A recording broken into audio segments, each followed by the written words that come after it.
Thanks for staying with us. You're watching WION The World is One. I'm Adhya Juneja and this is Speed News. Let's start with all the stories making headlines today.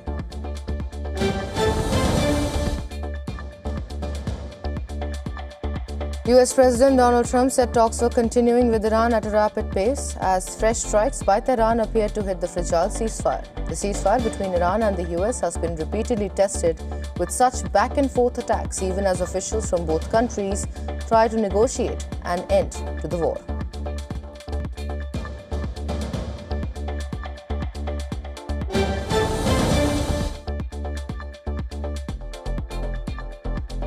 The Pentagon has barred reporters from entering the building's press office and designated the facility as a classified space, curtailing access to an area within the department that journalists have had for years.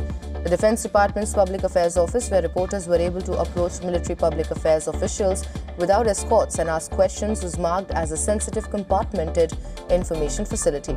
The acting Pentagon press secretary said the change was made to ensure secrecy for speechwriters from Defense Secretary Pete Hegseth's officials and officers utilizing the space.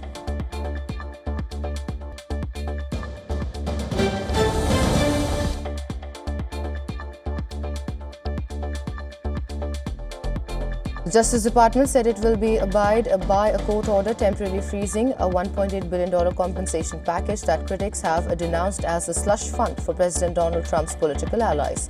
The move comes amid U.S. media reports that the Trump administration plans to scrap plans for the fund, which has come in for fierce criticism by Democrats and even some members of Trump's Republican Party. U.S. District Judge barred the administration last week for taking any further action to create or operate the so-called anti-weaponization fund ahead of a June 12th court hearing.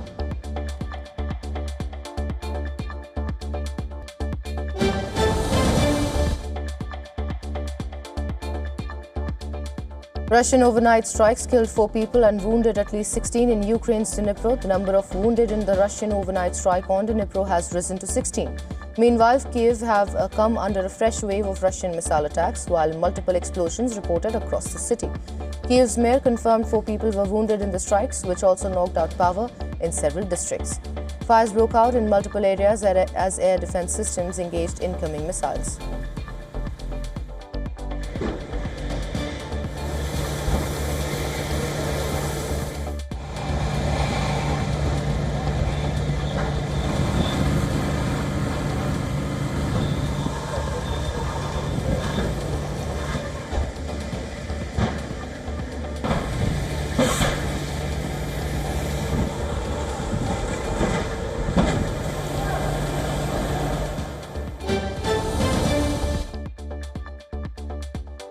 A Ukrainian drone strike killed 1 person in Russia's Kursk region near the Ukrainian border. A day prior, a Ukrainian drone attack left 1 man dead and wounded another in southwestern Russia's Belgorod region.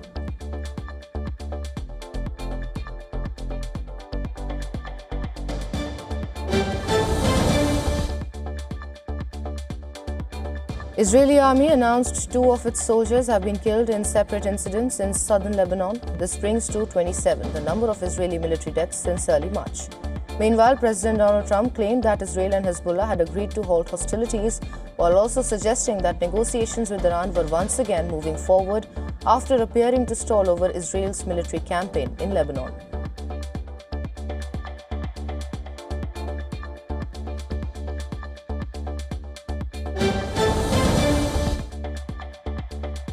The Israeli military has claimed that its air defenses intercepted 2 projectiles that crossed from Lebanon into northern Israel.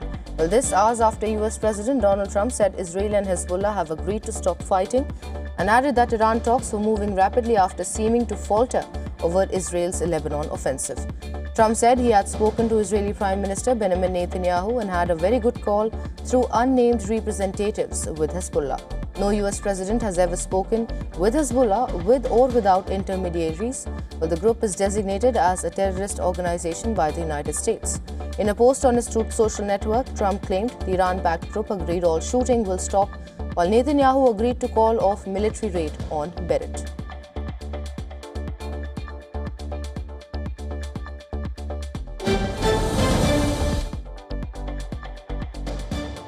United Nations Assistant Secretary General Martha Amapovis told an emergency meeting of the UN Security Council that Israel's push into Lebanon also violates Lebanon's territorial integrity.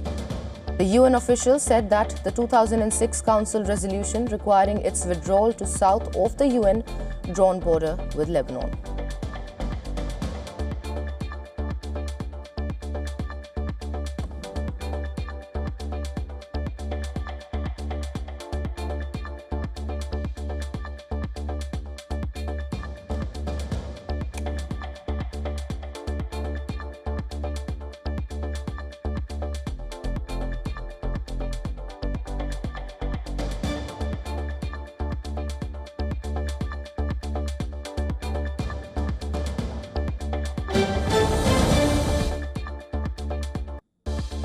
Police in Ankara used tear gas to disperse protesters commemorating victims of 2013 mass demonstrations. The gathering turned tense as scuffles broke out between police and demonstrators chanting during the memorial protest.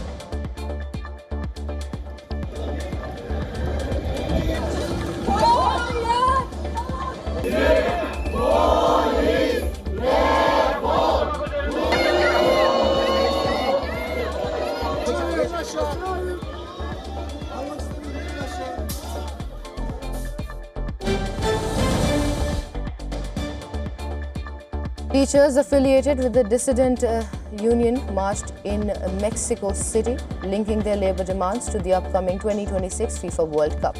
The protesters warned of further mobilizations unless the government entered formal negotiations. Some protesters attempted to destroy barriers and damage police vehicles, prompting security forces to launch tear gas canisters to disperse the crowd.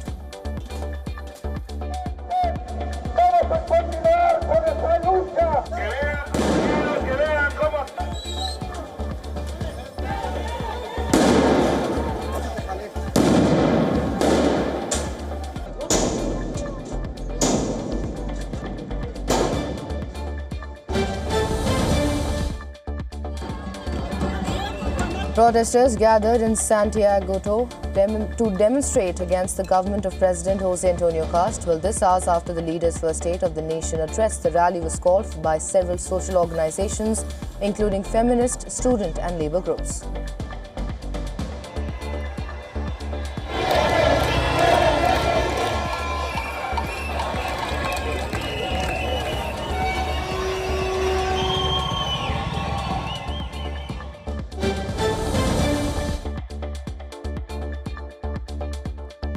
Iranians gathered in Tehran in support for Lebanon just as plan was announced to halt attacks between Israel and Hezbollah.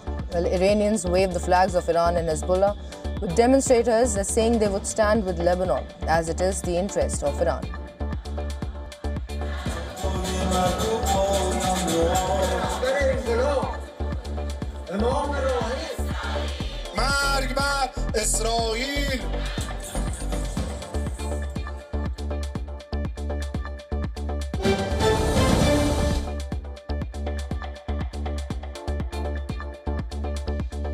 Romania has accused Russia of a drone attack that struck a residential apartment, injuring a mother and a child in the country's eastern region. Speaking at the United Nations Security Council, Romania's foreign minister condemned the attack in the country's Galati district as reckless, but she said that the drone caused significant damages to the building. Furthermore, the foreign minister said that Romania has recorded more than 30 such incidents this year.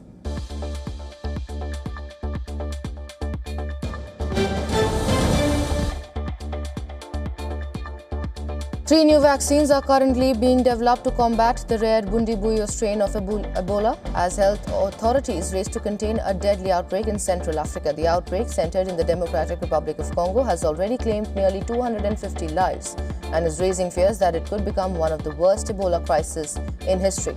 More than 1,000 suspected cases have been reported, while confirmed infections have also emerged in neighboring Uganda. Global health experts warn that the outbreak is particularly concerning because it was detected only after spreading through a conflict-affected region with limited healthcare infrastructure. There are growing concerns that the situation could rival the devastating West African Ebola epidemic of 2014 to 2016, which infected nearly 29,000 people and killed more than 11,000.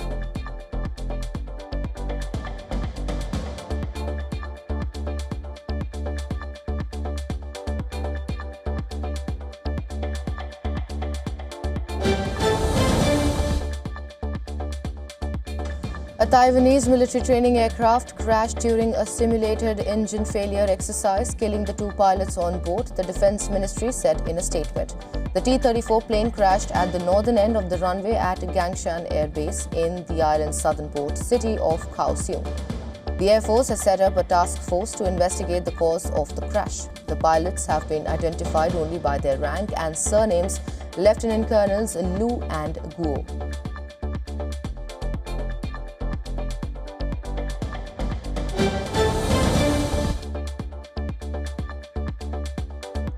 Senegal's President Bassirou Diomaye Faye has announced a new government featuring several members and allies of the party, led by sacked Prime Minister and estranged ally Ousmane Sonko, who had vowed his group would not join it. Faye's announcement in a live television broadcast came 12 days after he fired Sonko, deepening the political crisis in the West African country.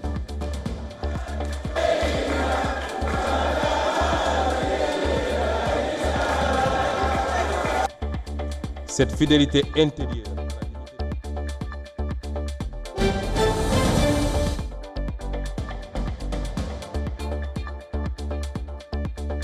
Kilauea on Hawaii's Big Island erupted again on Monday, sending lava hundreds of feet into the air and setting a new record. The on and off eruption broke a record on Monday with the number of periods it has produced fountains of lava since it began erupting in December 2024. Monday marked 48 fountain episodes, setting the record for any one eruption on Kilauea.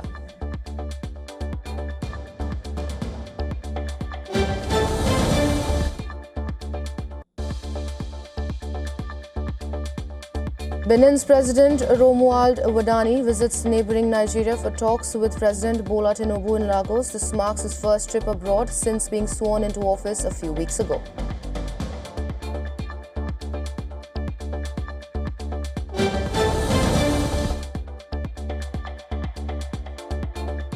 The Nigerian Navy marked its 70th anniversary with a fleet review attended by President Bola Ahmed Tinubu. In a speech to those gathered, Tinubu commended the naval forces' work in the region. Distinguished invited guests, ladies and gentlemen.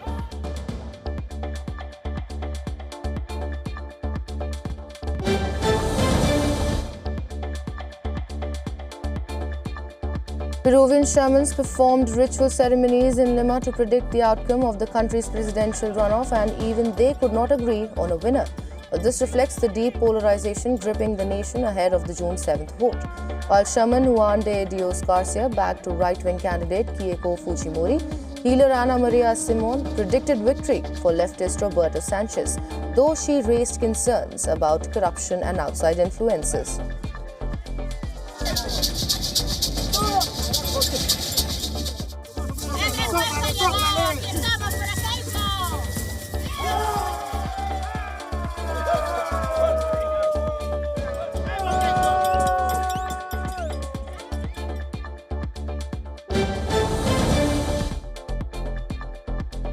Central Board of Secondary Education CBSE India has opened the portal for verification of marks and re-evaluation of Class 12 board examination results. CBSE is under scrutiny for its digital evaluation system known as on-screen marking. Candidates who want to apply for the re-evaluation process and verification can find the direct link to do it on the official website of CBSE.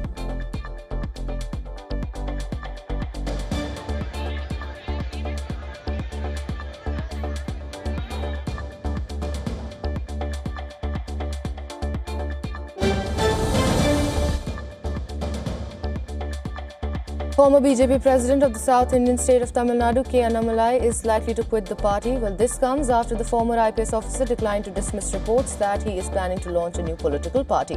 Speaking to the media, K. Annamalai said that he would provide answers and clarify his stance in 2 days. The remarks come amid intense speculations that the 41-year-old could be floating his new political party following the 2026 assembly elections.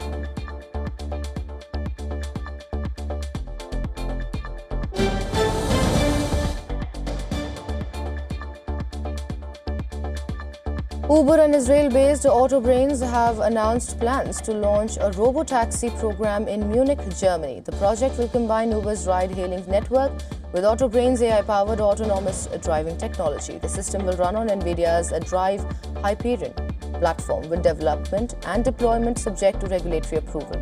The program aims to expand robo-taxi services beyond limited project across different vehicle brands.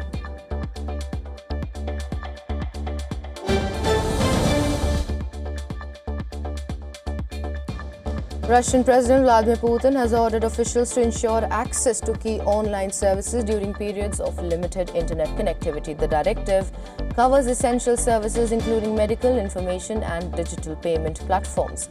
Putin tasked the government and the FSB security service with maintaining uninterrupted access to critical services.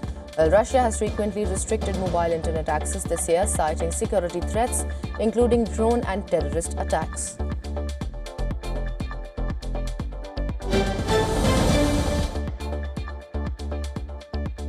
The European Commission has held several meetings with Anthropic over possible future access to its Mythos AI product for EU bodies. The AI tool is designed to identify flaws in computer code, helping strengthen devices and defenses against cyber attacks. Earlier reports suggested the EU cybersecurity agency ENISA or ENISA could be granted access to the system. Officials say discussions with Anthropic have been productive as talks continue on potential deployment in EU cybersecurity operations.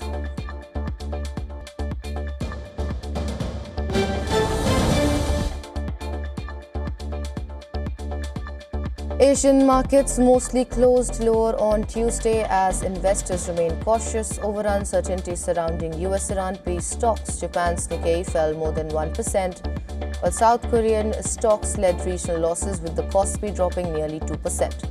Australia also finished in the red, though Chinese and Hong Kong markets edged higher. The weakness in Asia came despite another record session on Wall Street, where the S&P 500, Nasdaq and Dow Jones all closed at fresh all-time highs, helped by strong gains in technology shares led by NVIDIA.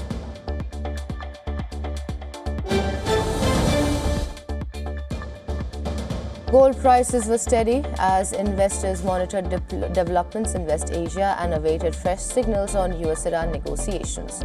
Markets are assessing a partial ceasefire between Hezbollah and Israel, while uncertainty remains over the future of talks between Washington and Tehran. Investors are also focused on upcoming US jobs data and comments from Federal Reserve officials for clues on the interest rate outlook. Persistent geopolitical risks and inflation concerns continue to support safe haven demand.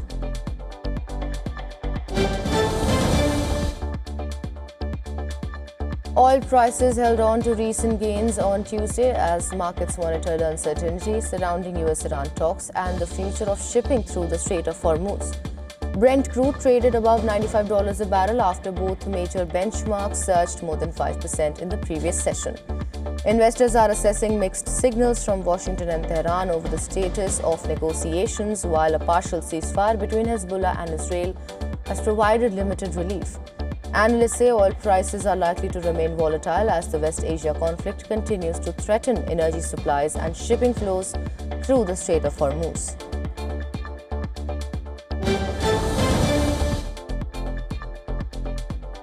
US dollar held steady on Tuesday as investors waited for further progress in West Asia peace talks. Markets took some comfort from a limited ceasefire between Hezbollah and Israel, but uncertainty over a broader US-Iran agreement kept traders cautious.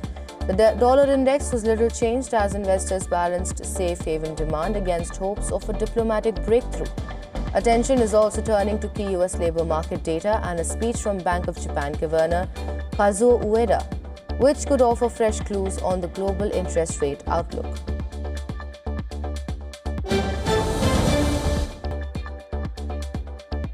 Toronto police have announced that they made the largest known seizure of counterfeit football jerseys in Canadian history. Officers seized over $2.53 million worth of counterfeit merchandise from a warehouse. It included more than 16,000 fraudulent jerseys and flags bearing fake FIFA branding, as well as 2 counterfeit World Cup trophies. The items seized have an estimated street value of $2.58 million. 2 men have been arrested and charged in relation to this. Toronto is expecting more than 300,000 visitors during the World Cup, with 6 matches to be played in the city.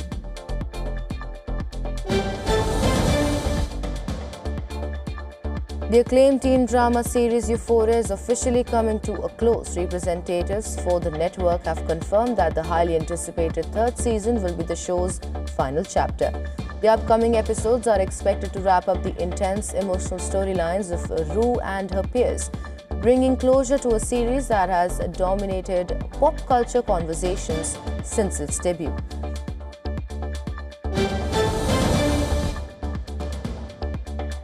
A magical live music event is heading across the pond as the acclaimed Disney Princess The Concert Tour announces new dates for the UK and Ireland. Fans will be able to experience their favourite animated anthems performed live by a talented cast of stage and screen stars. Well, the tour promises an enchanting evening filled with iconic music, behind-the-scenes stories and nostalgia for audiences of all ages.